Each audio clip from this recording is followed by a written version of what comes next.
Welcome to Inside Straight. I'm Larry Mazza, my beautiful wife Kelly. Hello, how is everyone doing today? She's our co-host, as you're getting familiar with her now. She's also our tech. She's learning from Brandon from First Pillar Productions in Melbourne. If you ever need a producer or a video made or things of, in the media type of thing, Brandon's your guy. Podcasts like this until you learn, and we'll be in our house. Something I have to start out with today, the reason we're having a problem getting this website up and running. The website's up. I started last week entering data, and at the last minute, somewhere along the way, one of the vendors or the licensing people got paranoid, and they said, it's gambling, we can't close this deal. Right. But that shows you the world is a little upside down. You got ESPN, you got Fox News, or Fox period, you got Caesars, MGM, running ads, offering percentages back to losers, giving them free plays. That's everything I did back in the 70s and 80s in Brooklyn. They're doing it now on TV. And they want to stop a little podcast guy from opening up something that's totally legit. Touting games, giving information to help the public. They do it in the stock market, they do it in other walks of life, but here they want to give me a problem. It's like crazy. Well, you have Colin and you also have Mad Dog, they Yeah. tout on their radio Exactly, shows. I love both of those guys. Colin especially, well, I love them both, but Colin I think is fantastic. He used to give looser information on sports, and he sort of angled it a little bit towards who he thought would win the game. Now he's able to open up and talk about the gambling end of it. The NFL knew people were gambling since day one, but they were like, it's taboo, nobody can do it. Now the NFL endorses it, and he's totally on board, and I love him for it. He'll talk about his good picks, his bad picks, who he likes next week, and gives very good, legitimate analysis. That's what I like. He doesn't just blurt something out. He tells you, and he goes outside the box, where I talk about that all the time. You got to worry about weather. You got to worry about team psyche. You got to worry about who they beat last week or lost to last week. He puts that in his equation and says why he thinks that team is good. Mike Russo, the Mad Dog, I got a quick story about him. When the NFL was talking about adding a game or two, he was against it.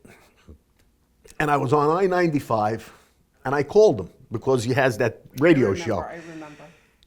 And I told him, I says, Mike, I says, you realize what good that would come out of two more games? I says, first of all, look at the casinos and the bookmakers. And he got all mad. He said, I don't want to talk about the gambling. Now he's on the show, his show, talking about gambling, saying who he bet, who he needed in a parlay. It's just a matter of timing. But he got mad at that. But I mentioned it not only is going to help bookmakers and casinos, how about the vendors at the stadium? How about the hotels around the stadium? How about the sports bars? Everybody benefits because it's a money-making guru, the NFL, and sports in general, and gambling. So I don't understand what the problem is, but that's the reason our site still says coming soon. It's up, it's ready, I've been doing work, and I have people interacting with Kelly, not so much me. And I can't wait to get you guys on there because there's so much more you'll be able to get from what we're doing. You'll be able to see those alerts, and we're going to talk about the games, zero in on which ones were real important. So I want to add to that we have an alternate source to go to. So it's just got delayed a little bit, and we're working with our backup vendors and licensing and getting all that. Yeah, it's not going to take forever, but it's a delay. Like a lot of businesses, they just run behind as they're trying to get open, or productions, whatever you want to call it. But it shows you the hypocrisy. And it always brings me back to, in my book, I talk about, the hypocrisy of how we even all got arrested. Not that we were all innocent. I'm not going to say that by no means. But we weren't guilty of everything they said either. And you know, we had, on my case, for instance, I had a corrupt FBI agent. And he was working with my boss, the Grim Reaper, Greg Scarpa, and we would get information through that pipeline, the agent to Greg, to us. So he was really part of the conspiracy or enabling things that were happening. So when they got us and they arrested us all, it was tarnished. It was tainted. And a lot of guys were lucky enough to make deals and escape that situation. And a lot of guys got appeals and got out because they didn't do it the right way. And it seems like they're still doing that. You know, they're just not doing it the right way. Well, that kind of goes back into your My 2 Cents. Mm-hmm. For several years, you did weekly, I think, or if not a couple times a week. Yeah, at least once a week. And you got into political arenas Yeah. and all kinds of different arenas. And we're actually getting a lot of questions about you going back and doing on the show, doing a little segment of My 2 Cents. Yeah, I'm definitely going to do that because once the site is up and running, I don't have to sit here and talk for an hour about every little detail. I want to highlight the more important details, but have you go to that website daily to see the changes, the updates, and we're going to go over some of them today. And I'm humbled and honored at the same time by people that listen to that My 2 Cents, and I probably got, you know, more positive answers because people that didn't agree either gave me a thumbs down or didn't answer. But I thought, and it was in, you know, it was politics. I talked sports, I talked movies, I talked, you know, current events, you know, types of girls that men like. It was just so many things, and it was a lot of fun. So I'm going to do that again. And that leaves me, that you said the politics. I'm going to get it out of the way. I think it's a good time to do that without having to slander anybody. It's unnecessary because most people have their decisions made, okay? Whether it's based on personality, deep hatred, envy. My thing is what my father taught me, or told me, when I used to go to the voting booth with him, and I would ask him about voting and stuff. I was a kid, you know, teenager, younger than a teenager. But I remember him saying this to me: you vote for who's best for you. You can't worry about who's best for the very wealthy. You can't worry about who's best for the poor. If you're middle class, and that's what most of us are, you have to vote for what's best for that. Okay? You can't pay attention to big pharma and what's the other thing? The big media companies like Facebook and what do they call that? Like the technical, big tech. Big tech. You know, you can't worry about what they say because what they're saying is to benefit them and their position in life. They want to stay right where they are and keep you right where you are. They don't want to see the middle class move up. That means the lower class moves up. They want status quo. That's why you get actors and directors that come blurting out and talking about who should be out of the race and who they want you to vote for. But that's only for them. And some of them don't even live in the country. Sure. Some live in Israel, some live in Dubai, but yet they're talking about who you should vote for. But that only benefits them. It doesn't benefit you. Do you agree with that? No, I do. Yeah. Absolutely. And I also say this. Look at the broad picture, the world the way it is. If you were happy paying 2 to 3 times the amount for gas and having our pipelines closed and having to buy energy and oil from enemies, if you're happy with that and you're comfortable with that, you know who to vote for. You don't even have to watch the debate. If you don't like that, you know who to vote for. Grocery prices. We go to the grocery, we laugh. I mean, I bought a coffee creamer that I remember was $3.99. It's $8.99 now. True. You know, eggs, you name it. So if you're okay with that, you know who to vote for. If you want to see that change, you know who to vote for. If you're happy with our military. It's been taking hits. It's not real good. Our leadership isn't good. Without getting into detail, our generals aren't the same. And if you're okay with that, vote for that person. Okay, if you're not, you know who to vote for.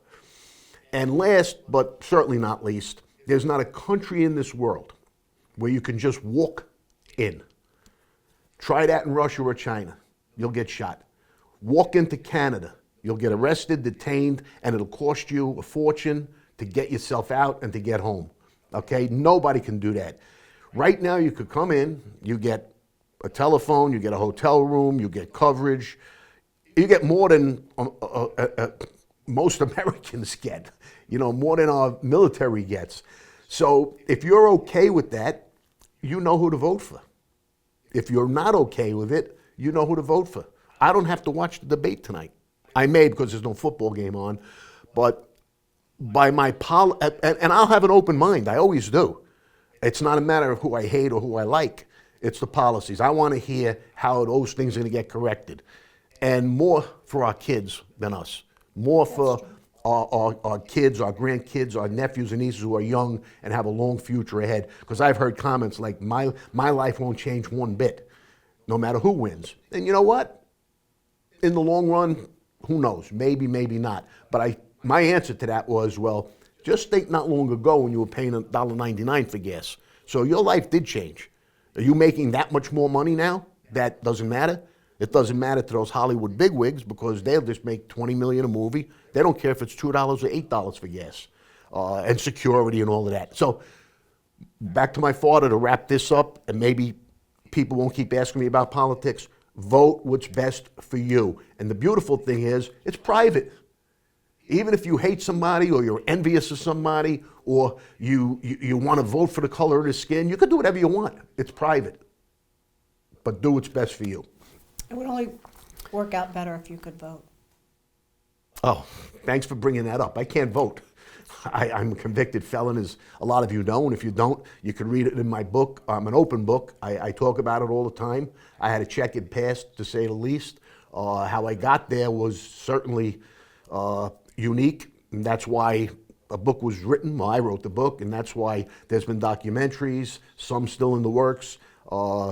That's why I have Joe Paletto, my producer and dear friend, along with Terry Winter, who texted me just the other day. He saw a little clip, I wouldn't say a podcast, a little clip about me and my time in prison. And they actually made me look pretty good. I did okay for myself. They put me in the same show with John Gotti and Sammy the Bull. They didn't make them look too good, but they talked about me and how I was running the bookmaking through the prisons. And I mean, it wasn't, wherever I went, I ran it. Yeah, I was Involved. the main guy because nobody else had enough stamps. And they asked me, well, they mentioned, you're allowed to have 3 books of stamps. How did you have, oh no, they said you had 2,000 books of stamps. So Terry asked me, Terry Winter, he said in his text to me, he says, what did you do with all those stamps? So that's it. But they were like money. Yeah, it was like money. And I paid my way. I had my room cleaned. A guy earned a couple of books of stamps. You could use those in the commissary, correct? Use them in well, no, you couldn't. You couldn't. It was just basically you could give them to somebody that could send $50 into your commissary. Okay. It was like money. It was Bitcoin in its heyday, Okay. So, but anyway, I told Terry that I left them in there, which I did, with some guys that had a lot of time left, and I thought it would help them, and it does. It just helps you live a little better, because some, they don't have anybody on the outside, or they were disowned, or whatever. So, anyway, all right, I think I got to move on to some sports now. I hope that was okay. People have been asking us like crazy, so I wanted to talk about it, and over. We're going to talk about last week now.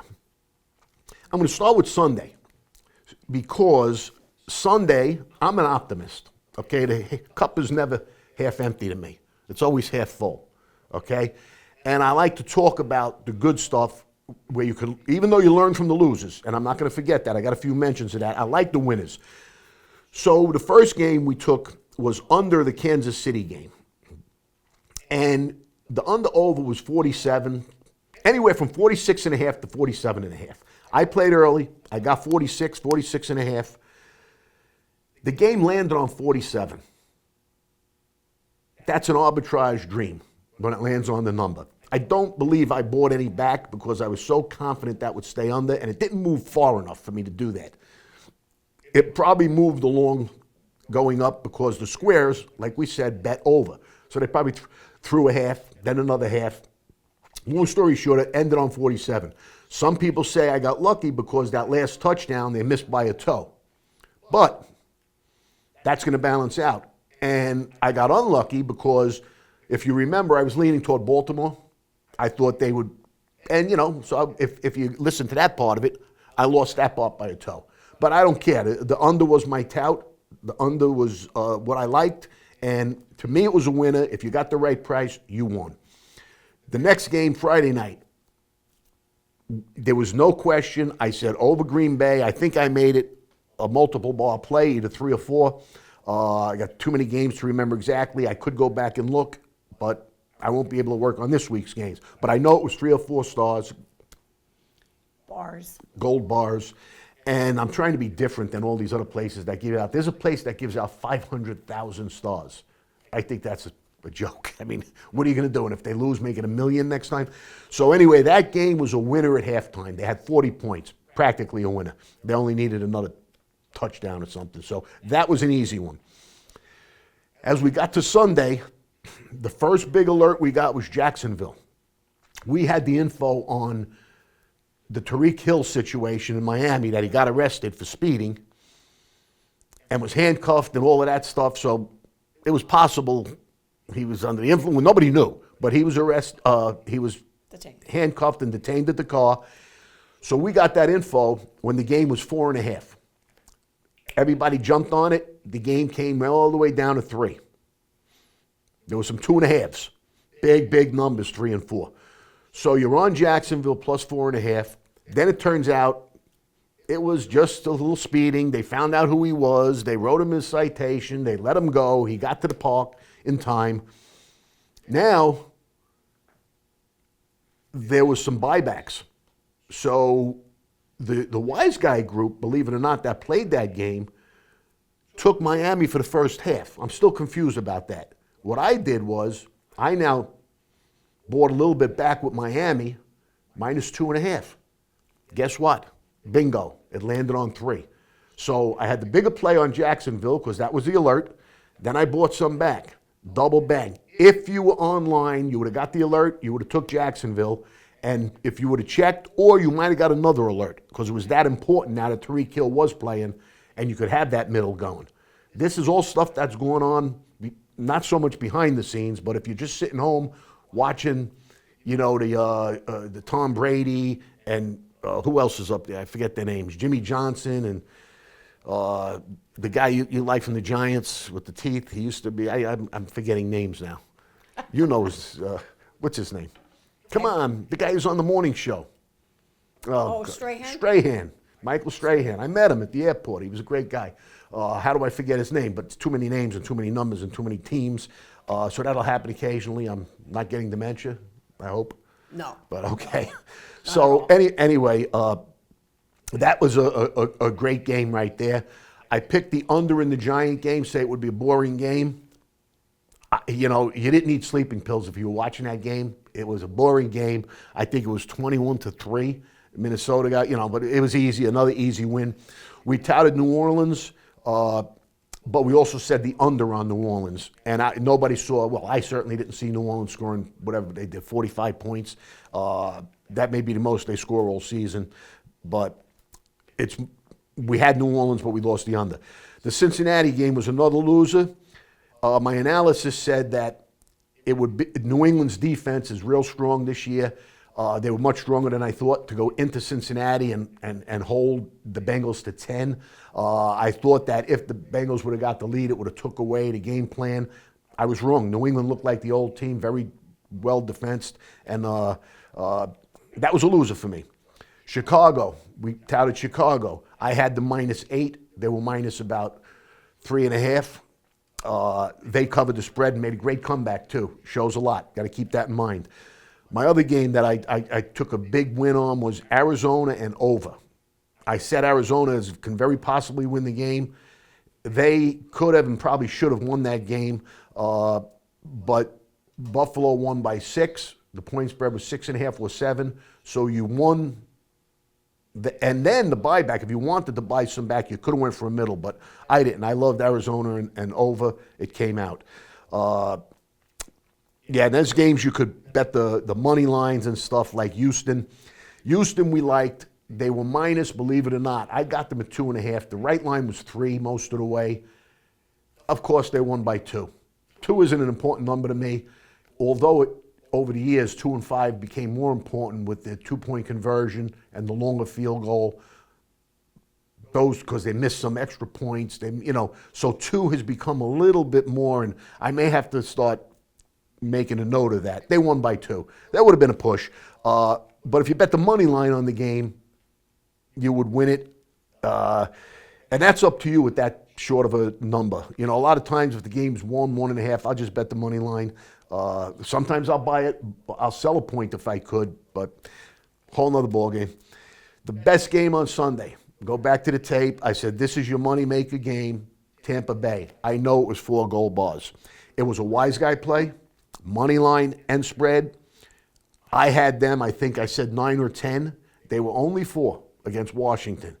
And that was a solid pick. So on Sunday, if you watch the show, and if you happen to get online when we can, it would have been a banner Sunday. I was leaning toward the Jets because I didn't like the point spread. And the point spread I made was with McCaffrey not playing. So he wound up not playing. He was questionable.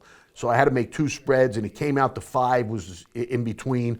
Anyway, it was a tough game for the Jets going all the way over there to San Francisco, but game 1, they had to get there early enough. I was leaning toward them. But the 49ers, and without McCaffrey, you have to put an asterisk near that. That's a good game for them.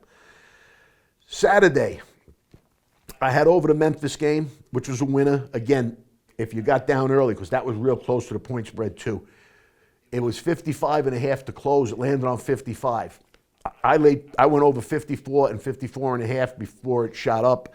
So that's the importance. Again, it's like buying a stock at the right time. Kansas State, same thing. If you had the right line, you win. At the very worst, push. If you bet it late, when it went up to 8, you were going to lose. It landed on 7. And a lot of those games are doing that because I handicapped them right to the spread. Army was another game. I had Army winning the game outright. I had them. The wise guys took the other side, and I won it. They lost, I won. It was Florida International or Florida Atlantic. They lost, I won. So am I better than them? No. I always factor in what they say, but I just saw the numbers weren't right. They might have seen something I didn't, or I saw something they didn't. I like when we both pick a team. Texas, the wise guys were on. I was wishy-washy, but they won. A loser, I'm not going to any special order, was Cincinnati. I loved Cincinnati. It was a 4-goal bar play. They were winning 27-3. Doesn't matter. It was a loser. 27-3. They fell apart the second half. I didn't even watch it. I had my cousin tell me in detail, and I thanked him for that, for giving me agita, how the other team came back. It's like Cincinnati did everything possible wrong. They missed Pittsburgh missed a 2-point conversion. There was a penalty. They got another chance. Then they didn't make first down with a minute to go. It was just a calamity. But where you learn from that, the coach better learn. He better let his team know the game is 60 minutes, not 30. That's where good coaches come in on that second half. There's something wrong there. They should have never lost that game. Utah lost by 1 point. That's another loser of mine. I laid 13. They won by 12. But it's a loser. It's a loser. And I watched that game. They had every opportunity, but that's life. Michigan State was a wise guy game and me. The point spread started at about, I want to say 9, came all the way down to 7. And Michigan State was the winner, so that was a good game. Texas State I had. Ole Miss, I said blowout. I touted online that they may score 70 points. They scored 50-something, but they had 30-something at halftime and probably let up a little bit, but it was a winner. It was a winner. Virginia Tech was very big. It's a 4-goal star play. You would have got the alert. Bar. 4-goal ball play. I may have to change it to stars. No, No. I'm not No, going to do no. Okay. If you got the alert and you were able to lay, don't think you would have gotten better than 17. We did. As soon as it opened, 16, 16 and a half. It immediately went to 17 and a half. You could have bought it down. If you got it early, you had a chance. It landed right on 17. Again, that's the point spread, the power of the point spread and getting this information. So it's not a loser. I'm not going to say 4-goal bars, they should have won bigger, but I had to readjust Virginia Tech a little bit. Their numbers, they're not playing to what their ratings look like they should be. And I told you a few teams so far, then Florida State. We had Florida International over, that was a loser. We had Old Dom under, that was a winner. San Jose State was an alert game from the Wise Guys. I had originally liked Air Force, and the way they hit that San Jose game, I scratched out Air Force, and you would have had the alert. San Jose State was a live dog. They won the game outright. Arkansas State team over, I lost by a field goal, but a loser. Kansas, I lost. I had to re-rate them. Georgia Southern, remember I mentioned that it didn't make sense to me that there were 2.5 point favorite or 2-point favorite in Nevada, who had just come off 2 really good games. Georgia Southern's they're never not even a playoff in the thought of anybody even being close to the playoffs. They're lucky to be 500 even in the weak division they're in, but they went all the way to Nevada. They were minus 2.5 favorites. They were a winner. That's where I said you have to understand the point spread. Why were they 2.5 point favorites? It was weird, but they won, so that's an important piece of information. Nebraska, I went against the Wise Guys. They took Colorado. I like Nebraska. Nebraska won. Boise State, very big game. Oregon is a favorite, 19 points. Public loves to bet them. They probably brought them down to 9 in the teasers. I said it's going to be a very tough cover because there'll be a lot of points in the game. It was 35-31 Oregon. There was a lot of points in the game. They only won by 4. So that was a solid prediction. And even the teasers, if you were a house, that was one good teaser game. And teasers have not been good this year for the house. A lot of games are landing close. ASU was one of the first alert games. It might have been the first alert game, which made them a 4 star play. They won easy. Texas Tech and over was my game, although Texas Tech, the Wise Guys also played. The first half was miserably boring. I don't know what happened, but it was something like 13-6, and the total was way up in the around 62, 63, whatever it was. Second half, they scored enough that they got it to 55 or 56. But again, it's a loser. But the second half shows maybe if they played again, and I'll keep that in mind, or if they played in Washington, in Texas Tech, instead of having to go all the way west, whatever. But that was one of the losers. I also went that day 2-1 in baseball. The one loser was the Yankees, who blew it in the 9th, which sucks because they should have never blew that game, and it cost me money. We had an alert on a fighter. Inaba is his name. You would have gotten that alert. He was a favorite, and Wise Guys, like I said, typically don't lay big odds, but they had no problem laying that. So we would put that out there for you to play it. And that would have been a winner in UFC. I did get an alert on 2 horses. One of them was really a favorite, so I probably wouldn't have begged anybody to play that. It won. The one with more value died in the stretch, so we 1-1 on our main plays on horses, which you'll get. This week, let's get to this week. There's not going to be as many games because, again, I'm trying to condense and give you less information here because it's too much. I got to talk fast. You're going to have to watch the show 15 times to try to remind yourself what's going on. So I'm going to zero in on the important ones early in the week. Once you get online, you'll be able to see what's happening. You'll get the alerts. You'll get my analysis. You'll get a blog, a daily blog that may say something about a certain game that was alerted to you. So it's very important that you get on there. We already had 2 alerts in the NFL. Jacksonville, they're playing Cleveland. I handicapped the game because of the alert, and I agree. I'm not going to make it a 4 bar play because my point spread wasn't that much higher. I didn't totally disrupt Cleveland's ratings after Dallas killed them, but I did adjust it. I adjusted them slightly. But a lot of times the NFL from one week to the next, so you don't want to over-adjust yet. But I do lean toward Jacksonville. The wise guys played him, so that's a good play. Denver, same thing. This guy doesn't play as much, but when he plays, the line moves in his direction. He took Denver. Pittsburgh's got to go into Denver. Tough venue, remember, especially after coming out of Atlanta. So they got to go all the way to Denver. You know, so there's probably altitude, exactly. You lived there. I did. And Denver, I handicapped that game too because of that. And again, for me to put it there, I agreed. And I'm going to put a lot more stock in the wise guys in the NFL than my own, although I was at least as good as them last week. In college, an alert came out on game 193, Indiana. They were minus 2.5. They went up to 3. I guarantee you today it's going to be 3.5. I handicapped that game. I have the minus 8.5. When I say minus 8.5, that's not my point spread, so to speak. That's in the area of where I think they'll win. They're that many points better. I'm not trying to put out a point spread. But if I have that and their line is 2.5 and I have an 8.5 number, shows me they're good.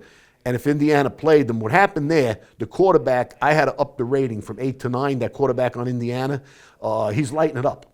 I think in 2 games he scored like, I'm going to say like 90 points. Wow. That's 45 average, you know.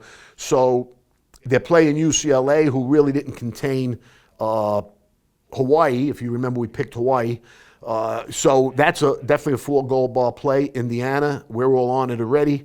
You want to get on it. Legally, of course, there's plenty of places to play legally. I'll throw that out there because if somebody's watching and they think I'm trying to get them to bet with bookmakers or whatever else they're thinking, I do this because it's legal now. Another alert we got. This I am really, what do you call it when you're fighting yourself? Conflicted. Conflicted, yes. UMass, Massachusetts, the team I said should never be favored over anybody. They can't beat high school teams. They are +5, but a wise guy took them twice, +5 plus the money. I got Buffalo about a touchdown better.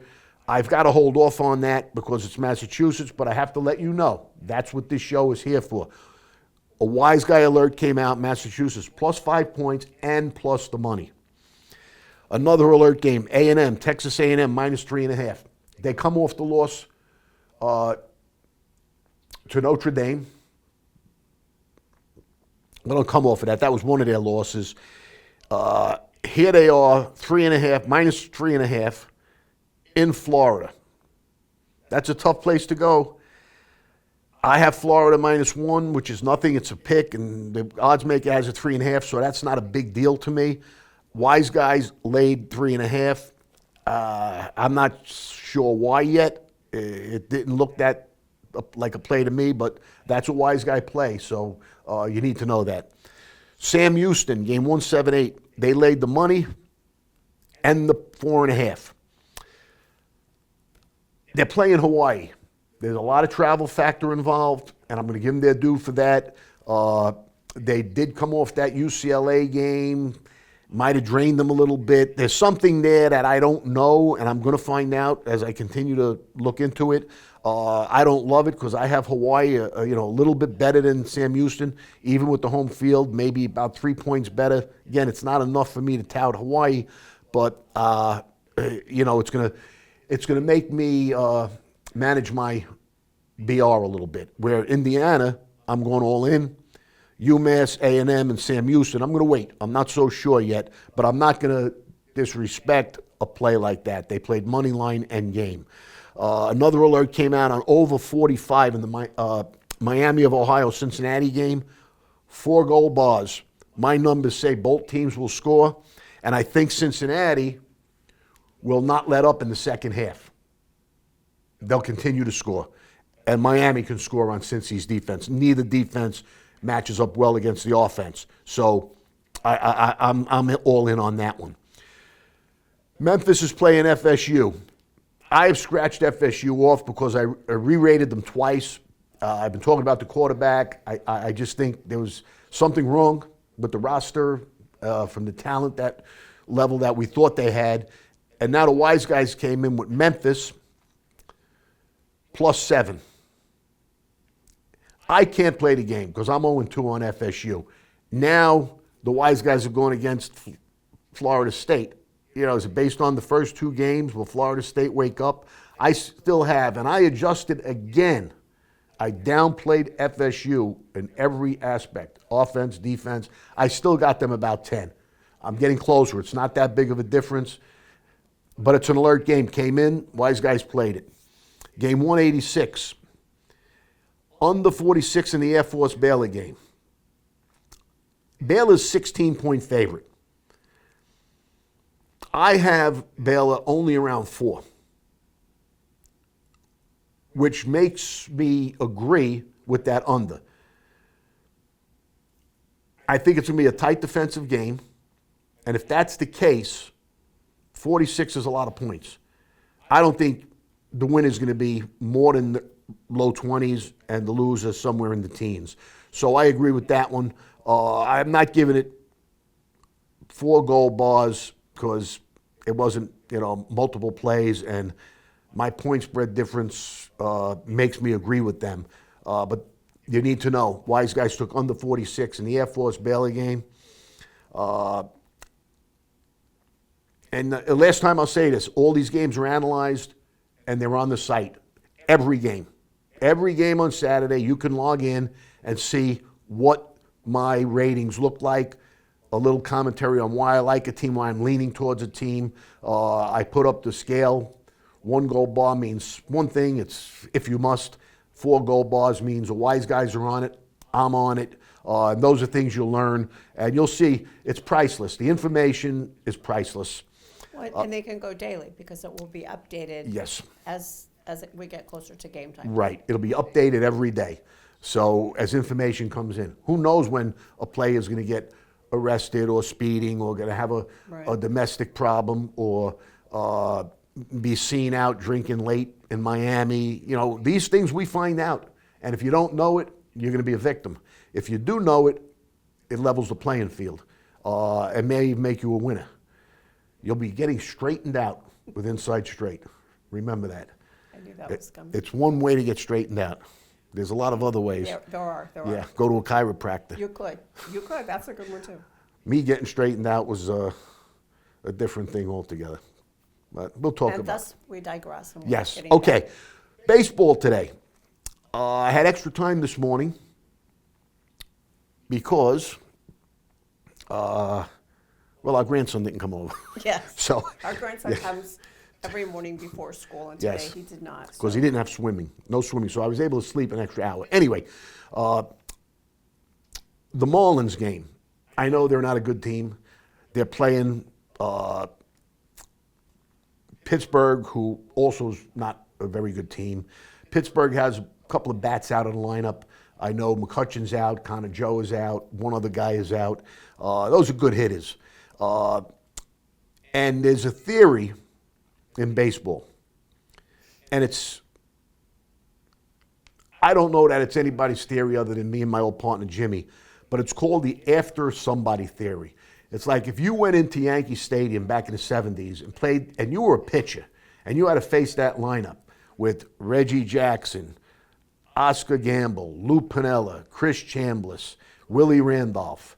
I mean, on and on. 1 to 9, they were like 40 home run hitters. And as the next day you went to play another team like, let's just say Cleveland at the time when they were no good. It looks like you're playing an amateur team.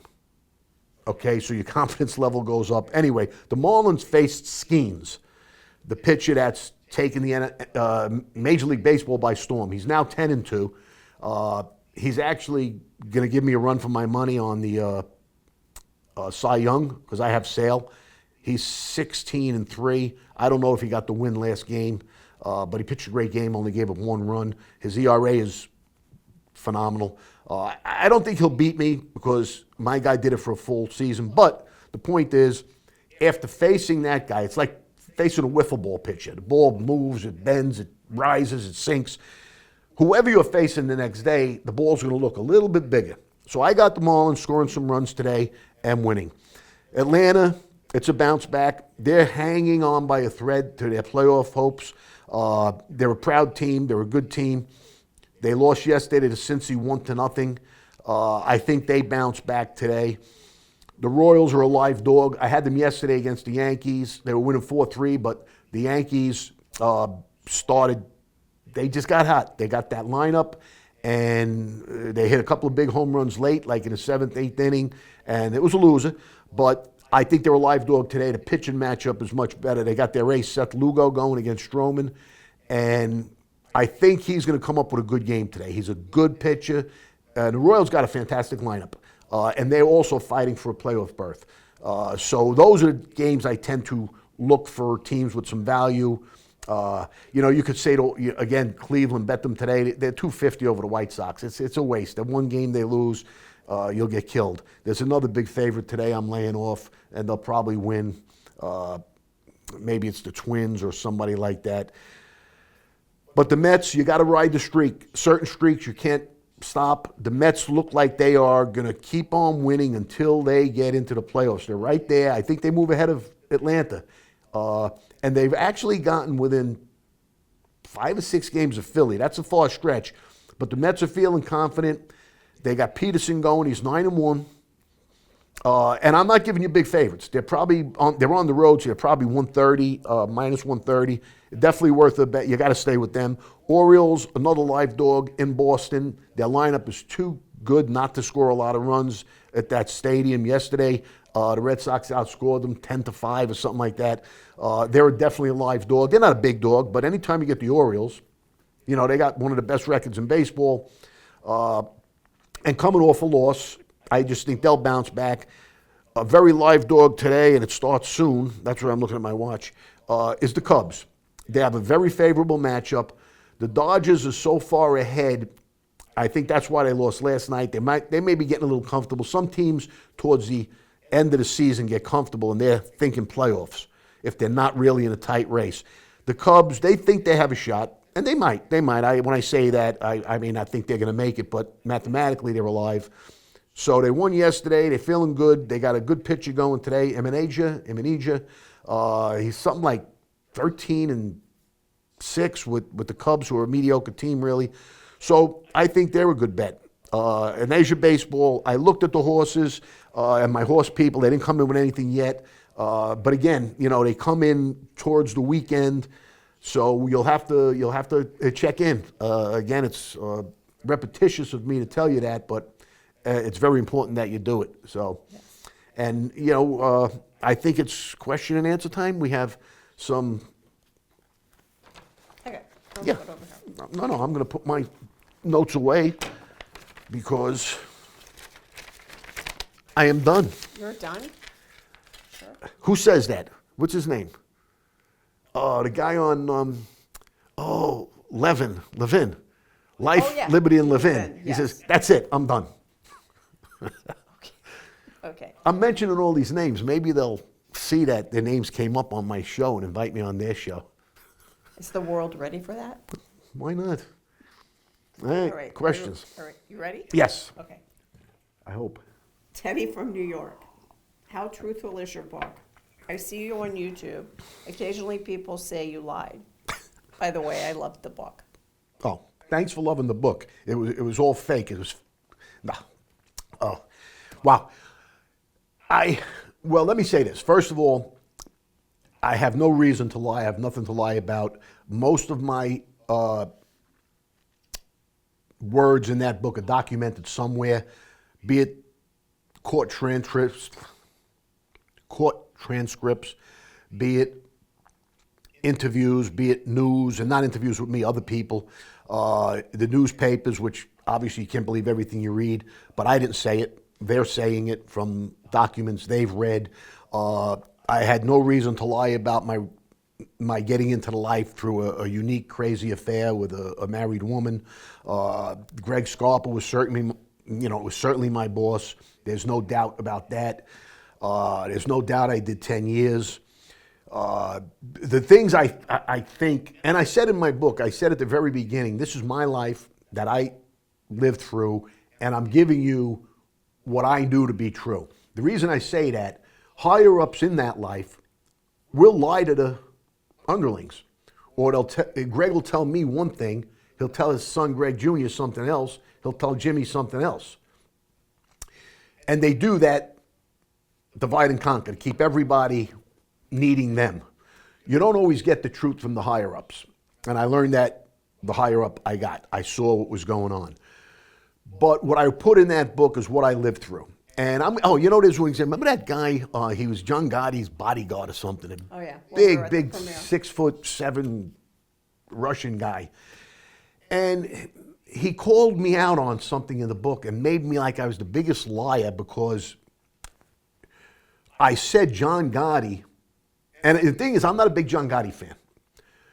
But I was taking his back and I was disgusted at how he was treated after he was convicted, how they put him in the hole, and they were just going to leave him there. They would never let him go to population. Why? Because he beat them so many times. I was actually saying nice things about John. And this dummy has to come back and say, well, he wasn't in Marion. You said he was in Marion. You lied. I'm not a groupie, okay? And I'm not a historian. Whoever called me a liar on something like that, you're the groupie. Okay, you're reading books and newspapers and following John around wherever he goes to see what he's doing. You know every prison he was in from day one to the end. I don't know and I don't care. And I'm sure John Gotti doesn't know what prisons I was in. That's for groupies, okay? It's not a lie. It might have been a mistake, and I still don't know what prison he was in. It wasn't the point. The point is that the government totally mistreated that man, and they killed him. Guy staying in a hole that long, so many of them wind up with cancer. It's horrible to say. But the hole, that not getting fresh air, just being indoors, not getting sunshine, it's designed to kill. So I wrote about that. The other thing that comes up a lot is my status. And again, if you're a mob groupie, and you believe that the ceremony of getting made is like, the angels come out of the sky and with their magic wand and sprinkle moon dust in your hair of brown and starlight in your eyes of green. It doesn't work that way. It's a meeting. It's a sit down. It's like getting up from soldier to captain. All you need is a witness. The guy that comes down and tells you that you are now taking my spot as skipper, there's got to be a witness. So when I got straightened out, okay, we were having a very, very big meeting. And every man on our side, the Persco faction, wanted Jimmy and I to be there. Technically, we couldn't be because we weren't good fellas.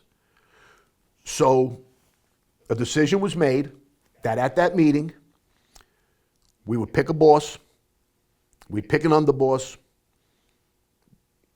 the consigliere would remain, who's Carmine Sessa, unfortunately, and Greg Scarpa, Sr., would be elevated to captain for the first time in his career. He was always a boss's man, so it wasn't a demotion or anything like that. Actually, it was a demotion in some ways, because he was always able to go direct to a boss, and that's a high status. So they would make him a skipper. So Jimmy and I, when we got straightened out, we have to be put under a captain. And it was a stipulation that we would remain under Greg Scarpa Sr. until he passed on or Greg Jr. came back from prison. We would line up back under Greg Jr. So this is a technicality. Junior Persico sent a message out to get those two guys recognized, because when his brother brought this, that they were going to be at the meeting, he agreed that we should be there. We did all the work. At that point, we had 4 or 5 bodies during the war. We had injuries. We got shot at. We did 99.9% of the work. So was it an illustrious, ceremonious thing? No. We went to a table, and I was brought in. And when I was brought in, the first thing Joe T asked me was if I knew why I was there. Greg already told me, but he also told me to say, no, You don't know why you're there. It's supposed to be a surprise. It's supposed to be almost a gift for your loyalty and your heroics or whatever. So I said no. He went through the procession. We all had guns, so it was easy to put one gun on the table. There was knives on the table already. We actually burnt the napkin because we didn't have a saint. We couldn't prick the finger because Greg had AIDS. So it wasn't, what a groupie or somebody would think it should be. It was what it was. We were brought in that day to be equal to good fellas in our family. The very next day, Greg Scarpa, this is how smart he was, the old man. We got in the car and we drove to Leavenworth to visit Greg Jr. and put it on record, captain to captain, that if anything happens to me, they line up under you. That was my first introduction to a fellow good fella. We got back. Anthony Spiro, I believe he was the consigliere of the Bonanno family at the time. He had a social club right across from my pool room. He came in every day, just about, to have black coffee, sit and talk to Greg, say hello to me, because we were very friendly. He was a nice guy. We got along well. Some of his people did business with me in the sports. I was introduced to him. His comment was, "You were always a good fella to me." He downplayed it, but it was very nice.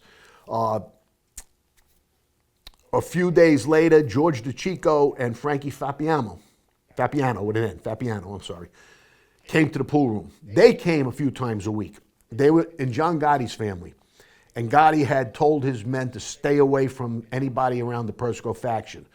They were men enough not to listen. They came to see us every day. They knew we were right. They knew we were taking the right side of the Cosa Nostra rules. And I was introduced to both of those guys. And so was Jimmy. When I say I'm leaving him out, but he was right, he was there. And as you go along, you meet people as you have to meet them. Okay, so the person that is arguing with me is a groupie. And you were never going to get introduced to me anyway. Or I was never going to be introduced to you because there was no reason for it.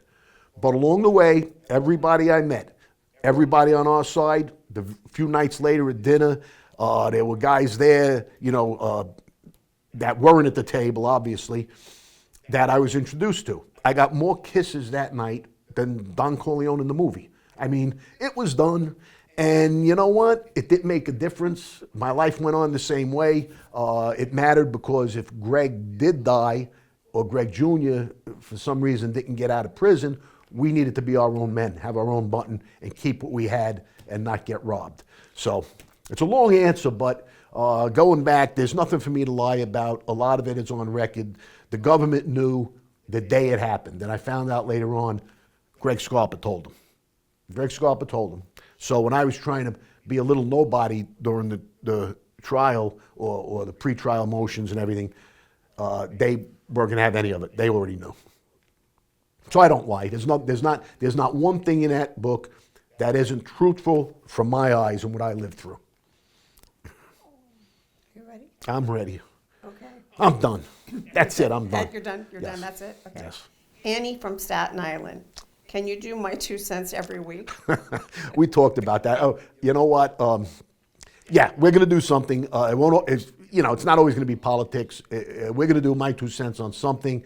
So we'll read the papers. Who used to do that? Regis Philbin used to do that. He held up the newspaper. As a matter of fact, I was on his show one day. It's a famous picture. It's in the book, the picture. I could turn the book around now and show you, where I was on the front page of the newspaper, Mobster and G-Man. And I was on the show because he used to show the front page of the Post every day. So, yeah, we will definitely do my 2 cents. Okay. Alan from Michigan. Hey, Larry, what's your favorite mob movie? And your story should be one that we're working on. Yes, we will. You want to answer the rest of the question? No, I'll answer the question. I'll answer I could probably answer it for you, but no, Yeah, you go ahead. Okay. I've gone through phases on my favorite movies. Obviously, it's timing. The Godfather was off the charts, but I'm over it. Casino, Goodfellas, you can't knock those. They were fantastic. The Sopranos TV show was so entertaining. you know, and that's Terry Winter. You know he's going to be entertaining. You know, he wrote the pilot to ours, and you're going to crack up. I mean, there's some funny parts. But I tell you what, I'm going to go a little outside the box. I love a movie called Once Upon a Time in America. It's probably a 4-hour movie. Yes. Maybe longer, maybe 4.5. It's 2 part. There's an intermission, but it's very, very educational. It shows how the Jewish mob worked with the Italian mob and the intricacies of how that brought it to where it was later on. And every time I watch it, I learn something different. So I could watch that over and over. I can't watch The Godfather anymore because I can recite it. Where Once Upon a Time in America, I can't recite it yet, so I'll keep watching it until I could. Another one that's under the radar, we watched it a few times. Yes. It's not like, you know, some people are going to smirk. Mobsters. Who was in that one? Richard Greco And Slater. Christian Slater. And Christian Slater. Yes. Slater. Very educational. It brings you from the two bosses, Joe the boss and the other Joe something else, Masseria and Maranzano, and how they fought, and then they made the 5 families. And it's just a really educational, good story, and it's very entertaining. And I got to add one more. Let me guess. Gotti? Yes. I have a picture of Armand Desante, who I always tell you I just love the guy, not only as an actor but as a person. And he portrayed that. Yes. You know, you couldn't beat him. There's nobody going to ever play John Gotti like he did. He got it to a T. And other people tell you that know John way better than I do. I didn't really. I was in the room with him once at a funeral, and I couldn't intermingle or anything. But you know, from what you hear and what you see and videos, he hit it on the head. The whole cast was phenomenal, all the way to, you know, the guy from The Sopranos, Uncle Junior. Mm-hmm. He was in it. He played Joe Piney to a T. I think Anthony Quinn played a great part, playing Anello Della Croce. Everybody was perfect. The guy that played Sammy the Bull, except Sammy, if you're watching, he was too tall. The guy was too tall to play Sammy, but he did a good job. He had the ways, you know, and all of that. You know, there's other movies too I'm probably leaving out, but I'd say those 3 I could watch over and over and over, and they're very educational. Very. Especially, Gotti's very educational. Very close to the real life. You're not going to mention The Irishman as well? The Irishman, The Irishman had one of the best hit scenes ever. That when they kill Albert Anastasia. Yeah, that's going to go down. That's going to go down in the laurels. Well, me and Craig DeFranci, a dear friend of mine now, played the hitman. But Craig's been in another movie that's a little on the outs of mob stuff, but low-level mob stuff, bouncers and things like that. But it was an award winner, The Green Book. Yes. You know, so. Okay. Boy, today's a theme of certain ones. Lori from Ohio, your book was awesome. Can my Bengals bounce back? Bengal fan, yeah, absolutely. Like I said, you can't put too much stock in just one game in the NFL. They very well may have been looking ahead to the Chiefs. Figure they can win this game at home. They got to play Kansas City. You know, Joe Burrow made that statement, Burrowhead Stadium, and he's never lived it down. And they might have underestimated the Patriots, so you learn from that. I think they'll show up against Kansas City. I think it'll be a real good game. I got to get really into the numbers. I didn't do that yet. I didn't do all the games. I will. If you log on, you'll see. Hopefully we're up and running by then. But yeah, absolutely they can bounce back. They have the talent, and don't put, you know, all your eggs in one basket. One game doesn't mean anything in the NFL. Bubba from Texas. Are the Cowboys as good as the first game? Well, it's a theme. You just said it. I don't know yet. I'll say they're good. They were very good last year. They had a great season. So on the road in Cleveland, who has a decent defense, we thought, and I didn't adjust anything yet, like I said in the game. So, we'll have to wait and see. I think they're going to be good. I don't think I'm saying anything, it's not rocket science. But I'm waiting to see more if Cleveland is as bad as the first game. So I'm believing they may be because they took Jacksonville already. the wise guys. But I'm going to wait and see. It's too early to say that. Okay, Mike from Chicago. How's Notre Dame this week? I should have listened and stayed off them last week. Well, this week, I don't know if I got that deep. I got to look into it. I believe they're playing Purdue, if I remember right. And I do know Purdue rates higher than most people would think. And, bouncing back will be big for Notre Dame, but it is in Purdue. They're playing Purdue. I got to analyze it. You'll have to get online to get a true read. Purdue's not an easy team, especially at home, and they've got talent this year. So you're going to have to get online for that answer. I don't want to mislead you, but I'm sure Notre Dame's better than that game they just played. What happened to them that game was they beat Texas A&M in A&M. They were resting on their laurels. They thought they were that good, and they didn't get up for Northern Illinois, and they got bit. The dog bit them. So we'll see. I'll handicap that game between today and tomorrow. So sorry I can't give you a more definitive answer, but Purdue's tough. So Okay, well, that wraps up our questions. that's it for questions and answers. Well, I guess we'll have to say goodbye then until next time. And I already said it, but I'm going to say it again because Brandon from First Pillar loved it. Get straightened out with Inside Straight and be a winner.